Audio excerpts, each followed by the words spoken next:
నమస్తే. Welcome to plus TV Telangana. ఇక రాష్ట్ర వ్యాప్తంగా కూడా ఉమ్మడి ఆంధ్రాగా ఉన్నప్పుడు స్త్రీలకు కూడా సమాన వాటా ఉండాలి, వాళ్ళు అన్ని రంగాల్లో ముందంజలో ఉండాలని చెప్పేసి శ్రీనిధిని ఏర్పాటు చేసింది. దాని ఉద్దేశం గొప్పదైనప్పటికీ ఆచరణ మాత్రం అడ్డదారులు దొక్కుతాం. ఇక 2011 నుండి ఒకే వ్యక్తి చేతిలో ఎండిగా ఉన్నటువంటి ఒకే వ్యక్తిని గత ప్రభుత్వం కొనసాగించింది. ప్రస్తుత ప్రభుత్వం కూడా అదే వ్యక్తిని కొనసాగిస్తుంది. ఒక సంస్థలో ఒక వ్యక్తి చేతిలో ఉంటే ఎట్లాంటి అపార్థాలు జరుగుతూ ఉంటాయి, ఎట్లాంటి అక్రమాలు జరుగుతూ ఉంటాయని చెప్పేసి అందరికీ తెలిసిందే. శ్రీనిధి పేరిట అనేక మంది మహిళలను ఇబ్బంది పెట్టి అక్కడ ఉన్నటువంటి నిధులను అడ్డదారులు దొక్కించి ఇష్టానుసారంగా కొత్త స్కీములు ఏర్పాటు చేసి ఆయన్నే రూపకర్త అవుతాడు, ఆయన్నే దానికి నిధులు కేటాయించే ఎండిగా ఉన్నటువంటి వ్యక్తి ఆయనే అవుతాడు. అయితే దీనిపైన గత కొంతకాలంగా కూడా ఒక వ్యక్తి పోరాటం చేస్తూ ఉన్నాడు. ఈ సంస్థను 2011లో ప్రారంభించినప్పటికీ అందులో అక్రమాలు మాత్రం 2019 నుండి చాలా బలంగా జరుగుతూ ఉన్నాయి. గత ప్రభుత్వం ఏదైతే కేసీఆర్ ప్రభుత్వంలో ఆ అక్రమాలు బయటపడ్డాయి, దానిపైన అనేక మార్లు పోరాటం చేస్తూ సీతక్క పాలనలో అయినా కాంగ్రెస్ పాలనలో అయినా ప్రజలకు న్యాయం జరుగుతుందని చెప్పేసి నమ్మినటువంటి ఒక వ్యక్తి దాంట్లో జరుగుతున్నటువంటి అక్రమాలను, దాంట్లో జరుగుతున్నటువంటి అన్ని అవినీతిని ఆధారాలతో సహా సీతక్క ముంగడ పెట్టింది. ఇక దీని సీతక్క ఎట్లా మలుచుకుందని చెప్పేసి అంటే ఆ ప్రభుత్వానికి దోషపెట్టిన కాడికి చాలు, ఆ ప్రభుత్వానికి ఎంతైతే చేసినామో దానికి డబుల్ నాకు ఇవ్వాలని చెప్పేసి సీతక్క ఒక కమిట్మెంట్ తోటి మళ్ళీ అదే వ్యక్తిని, ఏ వ్యక్తి అయితే అక్రమాలు చేసిందని చెప్పేసి ఆరోపణలు ఉన్నాయో ఏ వ్యక్తి పైన ఎంక్వైరీ చేయాలని చెప్పేసి అనేక మంది కంప్లైంట్ చేసి ఒక వ్యక్తి బలమైన పోరాటం చేస్తూ సీతక్కను కలిసిండు. ఇలా ఆ వ్యక్తి పైన కేసులు పెట్టే ప్రయత్నం చేస్తూ ఆ అక్రమార్కుని మాత్రం తన వెంటే ఉంచుకుంది. ఎందుకంటే దాంట్లో ఆరితేరినటువంటి వ్యక్తి, ఎక్కడ ఏ నిధులను ఎక్కడ గ్యామ్లింగ్ చేయాలనో, ఏ నిధులను ఏ తొవ్వన పక్కదారి పట్టియచ్చో పూర్తిగా అవగాహన ఉన్నటువంటి వ్యక్తి కాబట్టి ఆయన చేతనే ఎండిగా కొనసాగిస్తూ అక్రమాలకు తోవయిస్తూ ఉంది. ఆయన పేరే విద్యాసాగర్ రెడ్డి. ఒకసారి మాట్లాడదాం దీనిపైన. అనేక రోజులుగా పోరాటం చేస్తూ ఎన్ని కేసులు వచ్చినా, ఎన్ని చావు భయాలు వచ్చినా ఇంకా దానిపైన పోరాటం గురించి సాగిస్తున్నటువంటి వ్యక్తి రామ్ గారు ఉన్నారు మనతో పాటు. అన్న నమస్తే, రండి. అన్న చెప్పండి, మొదటగా మీ పరిచయం ఏంది అసలు? ఒకసారి నా పరిచయం, నేను శ్రీనిధిలో 2019 రిక్రూట్మెంట్ ద్వారా జాయిన్ అయినా. ఓకే, శ్రీనిధి ఎంప్లాయీగా. సో ఫస్ట్ నుంచి జాయిన్ అయినప్పటి నుంచి నేను ఆరోపణలు చేస్తున్నది. ఫస్ట్ కొంచెం మంచిగానే నడిచినది. కరోనా టైంలో అటు ఇటు ఉన్నా కూడా సరే ఫ్లక్చువేషన్స్ ఉన్నా కూడా మంచిగా నడిచిందని అనుకున్నాము. తర్వాత ఏదైతే మాకు కంటిన్యూగా ఈ శ్రీనిధి ఎండి విద్యాసాగర్ రెడ్డి అనే వ్యక్తి ఏదైతే కంటిన్యూగా కొనసాగుతున్నాడో, ఈ రిటైర్డ్ ఎంప్లాయీస్ ని అందరినీ కూడా పెట్టుకొని వీళ్ళ బంధువులను, వీళ్ళ రెడ్డి సామాజిక వర్గానికి చెందిన వాళ్ళని కంటిన్యూగా పెట్టేస్తే రిటైర్డ్ ఎంప్లాయీస్ ను ఉండొద్దు అనే ఒక సంకల్పంతో మాకు ప్రమోషన్లు రావాలి అనే ఒక సంకల్పంతో నేను క్వశ్చన్ చేయడం స్టార్ట్ చేసిన.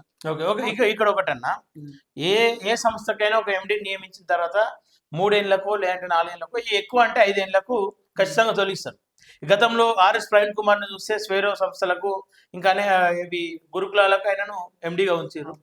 కానీ అంత చక్కగా నడిపినప్పటికీ కూడా ఆయన గత ప్రభుత్వం ఆయనను మళ్ళీ విధుల నుండి తొలగించి వేరే ప్రమోషన్ ఇచ్చి వేరే సంస్థలకు, అటు సజర్నాథ్ను కూడా ఇంకా అనేక మందిని మారుస్తూ ఉన్నారు. ఇక్కడ విద్యాసాగర్ను మార్చలేరు అని చెప్పేసి అన్నప్పుడు, అంటే ఉమ్మడి ఆంధ్ర నుండి ప్రత్యేక తెలంగాణ వచ్చిన తర్వాత 2 ప్రభుత్వాలు మారినాక కూడా ఆయనే వ్యక్తి ఉన్నాడు అంటే వాస్తవానికి జరిగే ఉంటది. కానీ మీ దగ్గర ఆధారాలు ఏమున్నాయని చెప్పేసి అంటే ఏం చెప్తారు? నా దగ్గర ఆధారాలు ఉన్నాయన్నా, పక్క ఆధారాలు ఉండబట్టే ఎంక్వైరీ జీవో 523 వేసారు. అయితే ఇక్కడ ఒక విషయం ఏంటంటే, మంచిగా పనిచేసే ఐఏఎస్ కానీ ఆఫీసర్స్ కానీ వాళ్ళందరినీ ఏం చేస్తారు వీళ్ళు అని అంటే తొందర తీస్తారు. ఇప్పుడు చెడ్డవానికి వానికి ఎక్కడ ఏవి దారులు మళ్ళీ ఉంటాయో వానికి తెలుస్తుంది కాబట్టి వాడిని అలానే కొనసాగిస్తారు. అయితే ఇక్కడ ఏంటంటే మన భారత రాజ్యాంగం కూడా చెప్తుంది, భారత రాజ్యాంగం యొక్క అత్యున్నత పదవి అయినా రాష్ట్రపతి అయినా గవర్నర్ అయినా 5 years or 65 years maximum years. కానీ ఇతనికి 70 ఏళ్ళు వచ్చి కంటిన్యూగా 15 years కొనసాగడం అనేది నాకు తెలిసి చరిత్రలో ఈ శ్రీనిధిలో ఒక్కటే జరుగుతుంది. ఇంత జరిగినా కూడా ఇంత జరిగితే గత ప్రభుత్వంలో కంప్లైంట్ చేసిరా మీరు? గత ప్రభుత్వంలో ఎర్రబల్లి దయాకర్ రావుకు తిరగని రోజు లేదు ఆయన ఆఫీస్ కి. అప్పుడు శాలరీస్ తక్కువ ఉన్నాయి, శాలరీస్ పెంచమని చెప్పేసి ఆయన చుట్టూ తిరగడం జరిగింది. ఎవరు చుట్టూ ఉంటే వాళ్ళ ఎంప్లాయీస్ కానీ తర్వాత వాళ్ళ పిఏలకు కానీ వాళ్ళకి కానీ వీడు అంతో ఇంతో ఇచ్చి మేనేజ్ చేసేసి మమ్మల్ని కలవనీయకుండా ఇలాంటి కార్యక్రమాలు ఇప్పటికి కూడా కంటిన్యూ చేస్తుంది. ఈయనకు ఇక్కడ ఒకటి, మీరు జాబ్ చేస్తున్నా కొనసాగిస్తున్నా లేదంటే నేను ఇలాంటి అక్రమాలకు లేవనెత్తుతున్నా అని చెప్పేసి నేను యాక్సిడెంట్ అయ్యి ఇంట్లో ఉండి నేను 6 months లీవ్ పెడితే నా మీద అక్రమంగా మెడికల్ బోర్డుకు పెట్టి లీవ్ అయిపోయిన తర్వాత పెడతారు. ఎవరైనా లీవ్ అప్రూవల్ ఇచ్చి మళ్ళీ మెడికల్ బోర్డు కట్టారు. ఇది ఇక్కడ గమనించాల్సిన విషయము. ఇదే రిటైర్డ్ ఎంప్లాయీ రవికుమార్ అని ఒక ముసలోడు 70 ఏళ్ళోడు, వాడు ఫారెన్ టూర్ పోయి 10 నెలలు పోయి వచ్చి మళ్ళీ అదే పోస్ట్ లో కొనసాగుతాడు, అదే జీతం తీసుకుంటాడు. మళ్ళీ నాకు ఒక రూల్ ఆయనకు ఒక రూల్ ఉంటుంది. ఓకే, ఇప్పుడు ఇక్కడ మీ కోపము మీ ఉద్యోగం తీసేసిరనా లేదంటే అవినీతి జరుగుతుందనా? నా ఉద్యోగము అక్రమంగా తీసేసిందనో లేకపోతే ఇంకోటనో కాదు.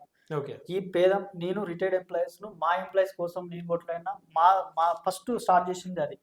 అయితే ఇక్కడ స్టార్ట్ చేస్తున్న క్రమంలో దీనిలో అనేక అక్రమాలు జరుగుతున్నవి. పేద మహిళల సొమ్మును అప్పనంగా ఈ విద్యాసాగర్ రెడ్డి అనే దొంగ దోచుకుపోతుండ అనేది నాకు క్లియర్ గా అర్థమయ్యా. గత గవర్నమెంట్ లో మంచి జరగట్లేదు మనకి. ఇక దొరల ప్రభుత్వంలో ఎప్పటికి మంచి జరగదని చెప్పేసి ఈ ప్రభుత్వం అన్న వస్తే మన ప్రజాపాలన ప్రజలకు మార్పు చెందుతుంది. కాంగ్రెస్ వస్తే మార్పు వస్తున్నారు. మార్పులు ఇప్పుడన్నా మా బతుకులు మారుతుందేమో అని చెప్పేసి పేద మహిళలకు సేవ చేస్తున్న ఉద్యోగులు కూడా అత్యంత నిరుపేదగా తయారవుతున్నారు. ఇలాంటి దుస్థితి నెక్స్ట్ గవర్నమెంట్ లో మారుతుందేమో అనే ఉద్దేశంతోన ఆ గవర్నమెంట్ సపోర్ట్ చేస్తూ మేము ఆ గవర్నమెంట్ రావడం కోసం ప్రయత్నం చేసిన క్రమంలో కూడా మళ్ళీ ఆయనని కంటిన్యూగా చేయడం అనేది ఇందులో ప్రజాప్రభుత్వం మార్పు వస్తుందని ఉంది. రావట్లేదు. సీతక్కకు మీరు కంప్లైంట్ చేసిన ఆధారాలను సమర్పించారు? ఆధారాలతో సీతక్కను కలవని రోజు లేదు. 100 సార్లు పైననే కలిసింట. సీతక్క ఫస్ట్ లో స్టార్టింగ్ లో మంచిగా కలిసి అన్ని చెప్పింది, తమ్ముడు వాళ్ళొద్దు, మనకు మన ప్రభుత్వం ఎజెండా అనేది ఏదైతే మనం 1 కోటి మందిని కోటీశ్వర్లు చేయాలనుకుంటున్నామో మహిళలను, ఆ ఉద్దేశంతోన మీలాంటి యువకులు మాకు అవసరం అవుతుంది అని చెప్పేసి ముసలోళ్ళందరినీ తీసేస్తానని అన్న చెప్పిండు రేవంత్ అన్న. అని మీకు అవకాశం ఇస్తామని చెప్పేసి లాస్ట్ 2023 ఏప్రిల్లో తీసేస్తామని అని చెప్పి మళ్ళీ తర్వాత కలిసిన రోజు తీసేస్తాము, మీరు చెప్పినప్పుడు తీసేయాలా ఇలా మాట్లాడడం. ఓకే, ఇంత టోన్ చేంజ్ అయింది కంప్లీట్ గా. ఈ రోజు ఏమంటారు అక్క అంటే, మీరు యూట్యూబ్ లో పోతారు, మీరు బీఆర్ఎస్ కోవట్లు. అసలు ఏ రోజు కూడా బీఆర్ఎస్ దగ్గరకు మేము వెళ్ళలేదు. ఈ రోజు కూడా స్టిల్. ఇక్కడ మరొకటన్నా, సీతక్క అంటే ప్రజల మనిషి అని చెప్పేసి అంటారు, ఉక్కు మనిషి అని చెప్పేసి అంటారు. ఆమె మీద వాస్తవానికి మీరు కలిసినా? ఆధారాలు ఉన్నాయి, ఫోటోస్ కూడా ఉన్నాయి, ఫోటోస్ ఉన్నాయి, పేపర్లు వచ్చినాయి. ఓకే, అన్ని ఆధారాలు చూపిస్తాం. ఓకే, ఇక్కడ ఆమె క్లియర్ గా ఏమని చెప్తా ఉంది, వడ్డీ లేని రుణాలు అని చెప్పి చెప్తా ఉంది. పథకంతో శ్రీనిధి సమైక్య బ్యాంకు అని చెప్పేసి పేపర్ స్టేట్మెంట్లలో ఇస్తా ఉన్నారు. ఈ బ్యాంకుల వల్ల ఏదైతే ఉందో ఖచ్చితంగా తప్పు చేసిన వాళ్ళపై కఠిన చర్యలు అని చెప్పేసి ఇంకా అనేక స్టేట్మెంట్లు ఇచ్చిందంటే. అయితే నేను ఒక ఛానల్లో ఏంటంటే, గవర్నమెంట్ ఏర్పడినప్పుడే, ప్రజాప్రభుత్వం ఏర్పడినప్పుడే మహిళలకు మంచి చేస్తారనే ఉద్దేశంతోన మహిళలకు ఏదైతే వడ్డీ లేని రుణాలు ఇస్తున్నామని మీరు చెప్తున్నారు కదా, మళ్ళీ వడ్డీ లేని రుణాలు ఎక్కడ పోయినవి మహిళలందరూ అడుగుతున్నారు అని చెప్పేసి నేను ఒక ఛానల్లో మాట్లాడినా. అయితే తెల్లారే విద్యాసాగర్ రెడ్డి వీడు దొంగ ఏం చేస్తారంటే, వీళ్ళకి ఒక 30 మందిని బానిస కుక్కలను ఏర్పాటు చేసుకున్నారు. వాళ్ళు ఎవరంటే మహిళల పట్ల అసభ్యంగా ప్రవర్తించిన వాళ్ళు, ఫీల్డ్ లో డబ్బులు తీసుకునే వాళ్ళు, తర్వాత మద్యం దుకాణాలు నడిపే వాళ్ళు, వీళ్ళందరూ వీన్ని అర్హత లేకున్నా కూడా ఇప్పుడు SC ST BC roster point వాడకుండా కూడా వీళ్ళ రెడ్లకు, వీళ్ళ ఓసీలకు, వీళ్ళ బానిస కుక్కలకు అందరికి ప్రమోషన్స్ ఇచ్చుకున్నాడు. అర్హత లేనిదే వీళ్ళకి కాల్ ఇచ్చిండు. ఈ చెంచగాళ్ళందరూ కాల్ ఇచ్చిన వాళ్ళందరూ ఏం చేస్తారని అంటే, ఇగో ఇట్లా సీతక్కను కలిసేసి మొత్తము నా మీద కంప్లైంట్ ఇచ్చి, మనతో వీళ్ళకి చాలా నా మీద కంప్లైంట్ ఇవ్వమని చెప్పేసి వీళ్ళు ఇట్లా సీతక్కను కలిసి అది కలిసిండ్రు. పేపర్కి ఇవ్వడమేనేమో శ్రీనిధి వడ్డీ లేని రుణాల్లో మొదటి ప్రాధాన్యత ఇస్తామని చెప్పారు. మళ్ళీ మొన్న కూడా గవర్నమెంట్ ఇచ్చింది వడ్డీ లేని రుణాలు. ఇక్కడ శ్రీనిధిలో ఒక్క మహిళ కూడా ఈ రోజు వరకు కూడా వడ్డీ లేని రుణాలు రాలేదు. పాత గవర్నమెంట్ ఉన్నప్పుడు రాలేదు, ఈ గవర్నమెంట్ వచ్చిన తర్వాత కూడా రాలేదు. దీనికి దాదాపు ఇక్కడ 20 కోట్ల స్కామ్ అని చెప్పేసి అంటా ఉన్నారు.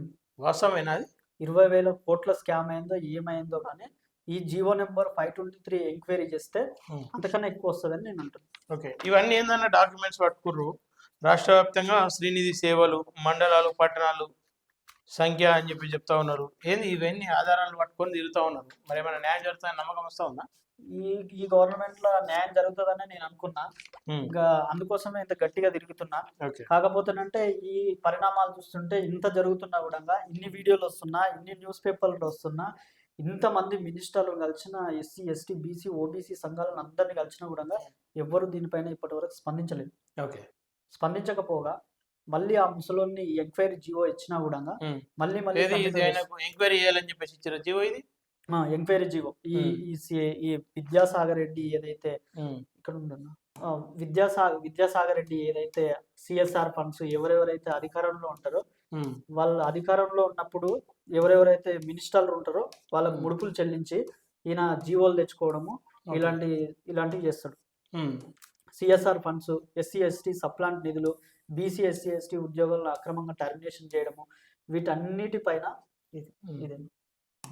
ఓకే, అంటే ఇది ఎంక్వైరీ చేసిన తర్వాత 2 నెలలు 3 నెలలు వాయిదా పెడతారు. 2 నెలల లోపల రిపోర్ట్ ఇవ్వమని చెప్పిండు ఓకే. శ్రీనిధి విత్. సో ఆ ఎంక్వైరీ చేసినా కూడా ఎంక్వైరీ ఇప్పటి వరకు కూడా చేయలేదు. ఓకే. ఎంక్వైరీ ఎందుకు చేయలేదో సమాధానం చెప్పండి. ఇప్పుడు మేము అడగకున్నా కూడా ఇది మహిళల సొమ్ము, ఇది మహిళల సొమ్ముకు భద్రత కలిగించే విషయంలో ఒక Okay. మహిళా మంత్రి అయింది ఈ మహిళలను కోటీశ్వరులు చేయడంలో సాధికారత చూపిస్తున్న సీతక్క గారు మరి ఈ ఎంక్వైరీ గురించి ఎందుకు మాట్లాడట్లేదు? ఓకే, మీరేమంటారు? మీరేం ఆరోపణ చేస్తా ఉన్నారు దానిపైన? మేమేం ఆరోపణలు చేస్తున్నాం అంటే ఈ ఎంక్వైరీ సంబంధించిన అన్ని కూడా వాళ్ళు పక్కదారి పట్టించారు.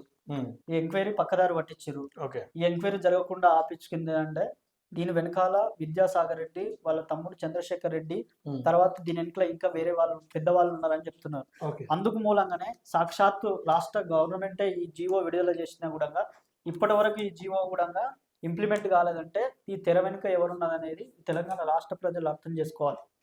ఇప్పటికి సంవత్సరం అయిపోయినా కూడా ఈ జీవో ఎంక్వైరీ ఊసేలేదు. ఓకే. ఓకే అన్న, ఇక్కడ ఇప్పుడు సీతక్కని కలిసిరు, సీతక్క కూడా పట్టించుకుంటలేదు అని చెప్పి చెప్తా ఉన్నారు. మరి మీ పోరాటంకు అంటే ఏం ఆశిస్తా ఉన్నారు? ఇంకా నిజంగా అటు సీతక్క పట్టించుకోలే, గత ప్రభుత్వం పట్టించుకోలే, ఎవరితో పోరాటం చేస్తా ఉన్నారు? ఇంకా నేను పోరాటం చేసేది ఈ తెలంగాణ రాష్ట్ర మహిళల కోసం, ఈ తెలంగాణ ప్రజల కోసము. వాళ్ళు 3 years ఉంటారు. 3 years మేము ఉండేది వాళ్ళ ఇష్టం ఉన్నట్టు మొత్తుకుంటాడు, అది ఇది అయితే అనుకుంటాడు. ఇది ఖచ్చితంగా రేపు రాష్ట్ర ఎలక్షన్ లో ఇంపాక్ట్ చూపిస్తుంది, ఖచ్చితంగా చూపించేటట్టు. అంటే ఒకవైపు రేవంత్ రెడ్డి స్వయంగా ఏమని చెప్తా ఉన్నాడు, 1 కోటి మంది మహిళలను కోటీశ్వరులను చేసుడే నా ధ్యేయం అని చెప్పి చెప్తా ఉన్నాడు. వాళ్ళ కోసం బస్సులు ఇస్తామని చెప్పి చెప్తా ఉన్నాడు, వడ్డీ లేని రుణాలు ఇస్తున్నామని చెప్పి చెప్తా ఉన్నాడు. ఇవన్నీ వాస్తవాలు కాదంటారు? మరి ఆయన పెట్టుకున్న వాస్తవాలు ఉండొచ్చు, మరి ఆచరణలో సాధ్యం కావట్లేదు కదా. ఇది శ్రీనిధి మహిళల చేత ఏర్పడిన సంస్థ పైనే నీకు పట్టింపు లేదు. పట్టింపు లేనప్పుడు మహిళలనే కోటీశ్వరులు చేస్తానని నువ్వు ఎట్లా మాట్లాడుతావు? మైక్ దొరకంగానే ఏదో ఇష్టం వచ్చినట్టు మాట్లాడితే తెలంగాణ ప్రజలు చాలా విజ్ఞతతో ఉంటారు, అన్ని టైం టు టైం గమనిస్తారు. టైం వచ్చినప్పుడు ఎవరేం చేయాలో, కేసీఆర్ ఓడిపోవడానికి కేసీఆర్ దగ్గర డబ్బులు లేక కాదు, కేసీఆర్ చేసినటువంటి అరాచకాలు ఏవైతే ఉన్నావో అవన్నీ ప్రజలు చాలా నిశ్చితంగా గమనించారు, సమయం వచ్చినప్పుడు సమాధానం చెప్పారు. రేపు ఇది కూడా అట్లయితే ఇంకా 3 సంవత్సరాలు కాదు, రాబోయే 30 సంవత్సరాలు కూడా కాంగ్రెస్ కనుమరుగయ్యే పరిస్థితి ఏర్పడుతుంది. ఇప్పుడు రేపు పొద్దున్న రామునికి ఎందుకు అంత పోరాటం, నీ ఉద్యోగం నీకు ఇస్తా చక్కగా చేసుకో అని చెప్పేసి అంటే ఏం చెప్తారు? నా ఉద్యోగం ఇది కాకుండా నేను వేరే అయినా చేసుకోగలుగుతా. నా ఉద్యోగం నాకు ఏమని నేను ఏమడిగినా, నేను కోర్టుకి వెళ్ళమని చెప్పి సీతక్కని అడిగినా, నేను ఉద్యోగం ఏమని పోయి అడిగితే నాకు సంబంధం లేదు. ఒక మినిస్టర్ అయింది, ఆఫ్టర్ ఆల్ ఈ ముసలోనికి భయపడాల్సిన స్థితి అక్కకి భయపడుతుంది అనుకుంటున్నావా, లేదంటే కాంప్రమైజ్ అయింది అనుకుంటున్నావా? అది కాంప్రమైజ్ అయిందో అక్కకి తెలియాలి, రాష్ట్ర ప్రజలకు తెలియాలి.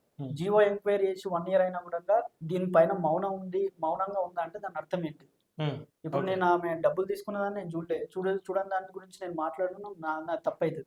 సో నేనేం చెప్తున్నానంటే తెలంగాణ ప్రజలు అర్థం చేసుకుంటారు, విజ్ఞులు వాళ్ళు. సో ఈ 1 year అయిన తర్వాత కూడా నువ్వు ఎంక్వైరీ జీవో చేయలేదు అని అంటే దీని వెనకాల మతలబ్ ఏదో అర్థం చేసుకుంటారు. మీరు న్యాయం చేయకపోగా మళ్ళీ తీసుకొచ్చి మళ్ళీ వాడినే పెట్టడము.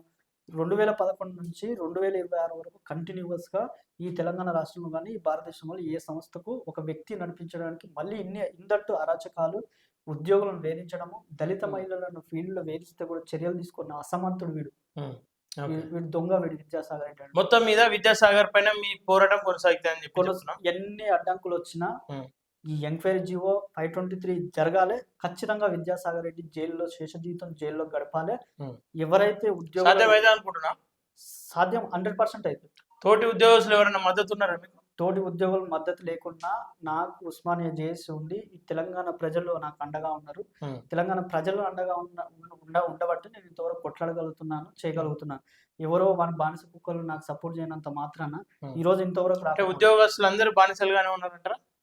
కొంతమంది బానిసలుగానే ఉన్నారు, కొంతమంది అన్న బయటకు రావాలి కదా, కలవాలి, మద్దతు తెలపాలి, ఏదో ఒకటి చేయాలి కదా. కరెక్టే. ఎట్లా అంటే బయటకు వచ్చిన వాళ్ళందరినీ ఈ రకంగా బయట ఉంచుతున్నాను అంటే ఇప్పుడు నేనేం అక్రమాలు చేస్తుంటే ఇంత న్యూస్ ఛానల్ ఇంత చేస్తే విద్యాసాగర్ రెడ్డి అనే దొంగ ఒప్పుకుంటున్నానా? వాడు దొంగనే అన్ని పనులు చేస్తున్నాడు. ఇప్పుడు నేను నిజాయితీగా ఉన్నా కాబట్టి, నిజాయితీగా కొట్లాడుతున్నా కాబట్టి మరి నన్ను ఈ రోజు వరకు కూడా ఏం చేయలేకపోతున్నాడు. అట్లా ఉద్యోగులు కూడా వాళ్ళు రికార్డు తెగంటూ అందరూ ఇది పేదల సంస్థ. పేదల సంస్థలో కూడా బీసీలైనా, ఓసీలైనా, ఎస్సీలైనా, ఎస్టీలైనా ఇది పేద ఉద్యోగులు. వాళ్ళు రికార్డు తెగాని వాళ్ళకి ఇంటికాడ పని అంటే ఏదైనా జాబ్ చేసుకుంటుంటే ఇంటికాడ వెళ్ళగొట్టే పరిస్థితి సిచ్యువేషన్ వాళ్ళకు ఉన్నప్పుడు బయటకు వచ్చినా కూడా న్యాయం జరుగుతుందని ఇలాంటి జీవోలే ఎంక్వైరీ లేనప్పుడు సీతక్కలనే ఇంత పెద్ద వ్యవస్థనే మేనేజ్ చేస్తున్నప్పుడు చిన్న స్థాయి ఉద్యోగులు వాళ్ళు ఎంత బయటకు వచ్చి ఇబ్బంది పెట్టే ప్రయత్నం చేస్తారంట చేసిండు 100%. 420 మంది ఈ రోజు పెట్టుకోవడానికి ప్రధాన కారణం సూత్రధారి ఈ విద్యా బయటకు పోయిన వాళ్ళన్నా కేవలం బయట వచ్చి పోరాటం చేయాలి కదా, మరి ఎందుకు చేస్తలేరు? వాళ్ళు బయటకు పోయి వేరే జాబ్ చేసుకుంటారు. ఇందట్ నేను ఒక రీజన్ ఈ మధ్య రీసెంట్ గా ఒక మహిళను వేధించిన కూడా బయటకు పోయి ఆమె వేరే జాబ్ చేసుకుంటున్నా కూడా దానిలో కూడా జాబ్ చేయకుండా ఈ విద్యాసాగర్ రెడ్డి మన బానిస కుక్కలు ఇబ్బంది పెట్టింది దాఖలాలు ఉన్నాయి. అవి ఆధారాలు సహా మళ్ళీ నేను మీ త్వరలో మీ ముందుకు తీసుకొస్తా, విత్ ఎవిడెన్స్ తో సహా వస్తాయి. ఏదైనా సరే అది తీసుకొచ్చి మీ ముందుకు చూపెడతా. ఎవరు ఎందుకు వస్తలేరు, ఎవరు రావట్లేదు. ఖచ్చితంగా సమయం వచ్చినప్పుడు అందరూ వస్తారు. విద్యాసాగర్ రెడ్డి అనే వ్యక్తిని ఈ సంస్థ నుంచి తీసేసేంత వరకు కూడా మా పోరాటం ఖచ్చితంగా జరుగుతుంది. ఇందట్టు ఎంక్వైరీ జీవో ఖచ్చితంగా జరగాలి. ఓకే, ఫైనల్ గా తెలంగాణ ప్రజలకు కావచ్చు, తెలంగాణ ప్రభుత్వానికి ఏం చెప్పాల్సుకోరు? తెలంగాణ ప్రభుత్వాన్ని మేము చాలా చెప్పినాం. తెలంగాణ ప్రభుత్వం కాంగ్రెస్ వస్తే మార్పు వస్తుందని చెప్పారు, కానీ ఇప్పటి వరకు కూడా మార్పు రాలేదు. 2 years అయిపోయినా కూడా ఒక 70 ఏళ్ల ముసలిని తీసేయలేని మీ అసమర్థ ప్రభుత్వం వల్ల మార్పు జరుగుతుందని నేను అనుకోవట్లేదు. ఇది ప్రజాపాలన లేకపోతే రెడ్ల పాలన తలపిస్తుందో ఒకసారి ఆలోచించుకోవాలి. మీరు ఆత్మ విమర్శన చేసుకోవాలని చెప్పేసి రేవంత్ రెడ్డి ప్రభుత్వం సూచన చేస్తున్నా. సీతక్క గారికి నేను పదే విజ్ఞప్తి చేసిన, అక్క మీరు మా కూడా అక్క చెల్లెలేరు, మేము మా అక్క అనుకుంటున్నా, మీ మీద కోపం లేదు. మీరు ఎల్లకాలం మీరు రాజకీయ జీవితంలో సస్యశ్యామలు ఉండాలని కోరుకుంటాం. మీరు గాన ఈ విషయంలో జోక్యం చేసుకొని ఇప్పటికైనా తక్షణము ఆ ముసలోని తీసేయలేదనుకో రాబోయే ఎలక్షన్లో మీకు డిపాజిట్లు కూడా రావు. ఇది ఖచ్చితంగా నేను గుర్తుపెట్టుకోండి అక్క అని నేను మీ తమ్మునిగా చెప్తున్నాను. ఖచ్చితంగా ఈ శ్రీనిధి స్త్రీల చేత ఏర్పడిన సంస్థ కాబట్టి దీన్ని ఖచ్చితంగా మహిళా ఉద్యోగిని కానీ మహిళా ఐఏఎస్ కానీ ఖచ్చితంగా ఈ సంస్థకి ఏర్పాటు చేసి 1 కోటి మందిని కోటీశ్వర్లు ఏదైతే మీరు లక్ష్యం అనుకుంటున్నారో అది ఫుల్ఫిల్ చేయాలని ఈ తెలంగాణ రాష్ట్ర ప్రజలు మిమ్మల్ని కోరుకుంటున్నారని సీతక్క గారికి విజ్ఞప్తి చేస్తుంది. ఓకేనా, థ్యాంక్ యూ. ఓకే, చూస్తారు కదా, ఈ ఆధారాలు ఇంకా అనేక ఆధారాలు తీసుకొని వచ్చిండు. వాస్తవానికి ఇవన్నీ చూపించడానికి మన సమయం కూడా సరిపోదు, అన్ని ఆధారాలు సేకరించిండు. ఒకరి వల్ల అయితే సాధ్యం కాదు. ఆయన ఏదో పోరాటం చేస్తా ఉన్నాడు, ఎత్తుకున్న నినాదం వెనుక ఎట్లాంటి నిస్వార్థం లేదు కాబట్టి ఇంతవరకు వచ్చిండు. ఇంకా కూడా ముందు కోనికి ప్రయత్నం చేస్తూ ఉన్నాడు. ఒకవేళ ఈయన పైన అనేక కుట్రలు చేసే ప్రయత్నం చేస్తూ ఉన్నారు, కేసులు చేసే ప్రయత్నాలు చేస్తూ ఉన్నారు. నిజంగా ఆయన మీద ఎప్పుడైతే కేసు పెడతారో ఆయన ఖచ్చితంగా అప్పుడు విజయం సాధించినట్టే. ఆయన ఎప్పుడైతే విజయం సాధిస్తాడో, కేసు ఎప్పుడైతే అవుతుందో ఆయన ఏంటో మరింత మేము సమయం కేటాయించి మీడియా కూడా ఆయన వెంబడి ఉంటాం. ఎందుకంటే 1 కోటి మంది మహిళలకు కోటీశ్వరులను చేస్తానని చెప్పేసి కేటాయించిన నిధులను పక్కదారి పట్టిస్తున్నారని చెప్పేసి ఒక వ్యక్తి గత కొంతకాలంగా పోరాటం చేస్తూ ఉంటే ఆ వ్యక్తి మాటలను పక్కన పెట్టి ఈ సీతక్క అందరి నోట అక్క అని పిలిపించుకున్నటువంటి సీతక్క ఈయనతో ఇట్లా మాట్లాడడం, లేదంటే దీనిపైన ఎంక్వైరీ చేయకపోవడం, ఆ కేసును పక్కదో పట్టించే ప్రయత్నం చేయడం, ఇదంతా కూడా నిజంగా సీతక్క ఒకవేళ ఇక్కడ సీతక్క కాంప్రమైజ్ అయితే ధనం సంపాదించవచ్చు, కానీ ఈ గుణం మాత్రం అంటే నీ గుణాన్ని అందరు మెచ్చుకుంటా ఉంటారు. సీతక్క అడవి బిడ్డ, మా బిడ్డ అని చెప్పుకునేటువంటి దాఖలాలు ఉంటాయి. ఇక అదంతా పోతుంది, సీతక్క మీద నెగిటివ్ ఇంప్రెషన్ వస్తుంది. తర్వాత సీతక్క ఎన్ని చేసినా, ఎన్ని కోట్ల ఆస్తి ఉందని ఎవరు చూడరు. సీతక్కను ఇంటి ఆడబిడ్డగా చూసుకుంటారు. రేవంత్ రెడ్డి చెప్తారు కదా మా ఆడవిల్ల అని చెప్పేసి, అట్లనే తెలంగాణ ప్రజలు కూడా అనుకుంటా ఉన్నారు. రేపు తిట్టుకునే పరిస్థితి వచ్చి నిజంగా సీతక్క ములుగులో ఓడిపోయింది అని చెప్పేసి అంటే అది కేవలం సీతక్క చేసిన తప్పు కావచ్చు, సీతక్క చుట్టుపక్కల ఉన్నటువంటి అధికారులు చేసిన తప్పు కావచ్చు, కానీ ఆ పాపం మాత్రం సీతక్కకే తగులుతుంది. ఇంకా నమ్ముతా ఉన్నాడు, నా ఆడబిడ్డ అనుకుంటా ఉన్నాడు, నా అక్కలు లేరు, నాకు చెల్లెలు లేరు, నువ్వే నా అక్క అని చెప్పేసి ఒక తమ్మునిగా వేడుకుంటా ఉన్నాడు. ఒకవేళ ఈ కేసు గెలిస్తే ఆయన ఇంట్లోకి ₹1 ఇవ్వదు. ఒకవేళ ఈ కేసు గెలిస్తే ఆయన ఇన్ని రోజులు తిరిగిన ఛార్జెస్ ఆయనకేమి ఇయ్యరు, కానీ ఆయనకు ఒక సంతృప్తి. ఆయన ఏదైతే పోరాటం చేస్తా ఉన్నాడో ఆ పోరాటంలో ఖచ్చితంగా ఎవరైతే ఉద్యోగం కోల్పోయి నిజాలు తెలిసినటువంటి వాళ్ళు ఖచ్చితంగా ఆయనకు మద్దతుగా రావాలని చెప్పేసి కోరుకుంటా ఉన్నాం. ఒక మేధావి మౌనం ఈ దేశానికి ప్రమాదం అన్నట్లుగా నిజం తెలిసిన వ్యక్తి ఎప్పుడైతే మౌనంగా ఉంటాడో నిజం ఎప్పుడు అబద్ధంగా మారుతుంది, అబద్ధం ఎప్పుడు నిజంగా పాలిస్తూ ఉంటుంది. ఆ పరిపాలనలో అమాయకులైనటువంటి అనేక మంది నష్టపోతూ ఉంటారు. కొన్ని సందర్భాల్లో ప్రాణాలు కూడా కోల్పోయే పరిస్థితులు ఉంటాయి. సో దయచేసి ఖచ్చితంగా దానిపైన గట్టి స్టాండ్ తీసుకోవాలి. కాంగ్రెస్ ప్రభుత్వం మీద నమ్మకం ఉంది. ఆ నమ్మకాన్ని మీరు వమ్ము చేసుకోకుండా ఖచ్చితంగా దానిపైన పోరాటం చేయాలని చెప్పేసి ఖచ్చితంగా ఆ ఎంక్వైరీ చేయండి. అవాస్తవాలు బయటపడతాయి. ఒకవేళ ఈయనే తప్పు ఆరోపణలు చేస్తా ఉంటే ఈయననే జైల్లో వేయండి. ఎంక్వైరీ చేసిన తర్వాత కదా. అంతేగాని ఫోన్లు చేసి బెదిరించే ప్రయత్నం, పోలీస్ స్టేషన్లో పెడతామని చెప్పించే ప్రయత్నం, ఇవన్నీ ఖచ్చితంగా మానుకోవాలి. మీకు చిత్తశుద్ధి ఉంటే ఖచ్చితంగా దీనిపైన ఎంక్వైరీ చేయాలని చెప్పేసి మనస్ఫూర్తిగా కోరుకుంటూ, ఇంకా దీనిపైన లోతైన అధ్యయనం చేసి ఖచ్చితంగా ఈరోజు విడివిడిగా మీడియాను కలిసే ప్రయత్నం చేస్తూ ఉన్నాడు. డిజిటల్ మీడియాలో ఉన్న మిత్రులందరితో కలిసి ఖచ్చితంగా ఆయనకు మద్దతుగా ఉంటాం. ఖచ్చితంగా దీనిపైన బలమైన పోరాటం చేస్తాం. శ్రీనిధి సంస్థ ఎక్కడైతే ఉందో హెడ్ ఆఫీస్కి వెళ్ళే ప్రయత్నం చేస్తూ ఉంటాం అందరం ఖచ్చితంగా. రేపటి రోజు ఆ పరిస్థితికి ఇట్లా వచ్చిందంటే స్టేట్ మొత్తం మీ వార్తలతో మీ పేరును పోగొట్టుకునే కార్యక్రమం మేము మొదలు పెడతాం. మేము ఖచ్చితంగా మీ పేరు పోతుంది అందులో ఖచ్చితంగా. ఎందుకంటే ఇలా బలి కావాల్సింది సీతక్కనే. రెడ్లపాలెంలో ఒక ట్రైబల్ నుండి, ఒక అడవి నుండి వచ్చినటువంటి మా బిడ్డ ఖచ్చితంగా లొంగకుండా ధైర్యంగా నిలబడాలని చెప్పేసి అట్లా నిలబడ్డప్పుడు మేమందరం మీ వెంట ఉంటామని చెప్పేసి మనస్ఫూర్తిగా కోరుకుంటూ, ఖచ్చితంగా నీ పోరాటం ఇట్లా కొనసాగాలి. ఇందులో నీతి ఉంటే, నిజాయితీ ఉంటే ఖచ్చితంగా నువ్వు నిలబడు. నీ వెంట మేమంతా ఉంటాం. ఖచ్చితంగా దీన్ని అందరం కలిసి కొనసాగిద్దాం. ఎందుకంటే ఇది కేవలం నీ ఇంటి సమస్య కాదు, ఈ రాష్ట్రంలో ఉన్న అనేక మంది సమస్య. కోటి మందిని కోటీశ్వరులను చేస్తా అని చెప్పిండు. ఆ 1,00,00,000 మంది కోటీశ్వరులు కావాలని చెప్పేసి అంటే ఇటువంటి దొంగలు ఖచ్చితంగా బయటపడాలి. మన తెలంగాణ ఆడపిల్లలను కోటీశ్వరులు చేసుకునే బాధ్యత నీ పైన ఉంది, మన పైన ఉంది, అందరిపైన ఉంది. ఖచ్చితంగా పోరాడదాం, కలిసి నడుద్దాం. నీకేమైనా ఖచ్చితంగా మేము అందరం అండగా ఉంటామన్నా. Thank you. ఈ వీడియో చూసే ప్రతి ఒక్కరు ఖచ్చితంగా షేర్ చేసే ప్రయత్నం చేయండి. ఈ వీడియోను షేర్ చేయండి, ఈ సమాచారాన్ని 10 మందికి తెలియజేయండి. ఆయనకు మద్దతుగా రావాల్సిన అవసరం ఖచ్చితంగా ఉంది. అందరం తోడుగా ఉందాం, గెలుద్దాం, ఒకరికొకరు నిలుద్దాం అని చెప్పేసి మనస్ఫూర్తిగా కోరుకుంటూ ముగిస్తా ఉన్నాం.